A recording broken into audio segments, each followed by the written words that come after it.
Hi friends, welcome to Srihari channel. Vijayamuthusamy பேசுகிறேன். இன்றைக்கி சங்கட சதுர்த்தி. எல்லா கோயிலுக்கு போயிட்டு வந்தீங்களா? சாமி கும்பிட்டீங்களா? ஓகேவா? இன்றைக்கி எல்லோரும் பிள்ளையாரை கும்பிட்டுட்டு வந்திருப்பீங்க. அது பிள்ளையாரை பற்றி ஒரு விஷயம் சொல்லலான்னு வந்திருக்கேன்.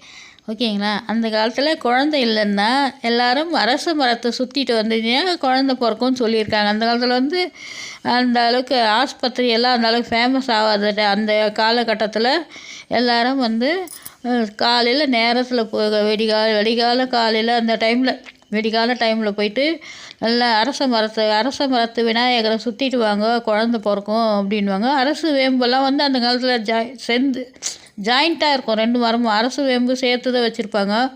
அந்த மாதிரி போய் சுற்றிட்டு வந்தாங்கன்னா எல்லாேருக்கும் குழந்தை பிறக்கும்னு ஒரு ஐதீகம். இந்த பதிவு உங்களுக்கு பிடிச்சிருந்ததுன்னா லைக் பண்ணுங்கள், ஷேர் பண்ணுங்கள், கமெண்ட் பண்ணுங்கள், சப்ஸ்கிரைப் பண்ணுங்கள். ஓகேங்களா? பாய்.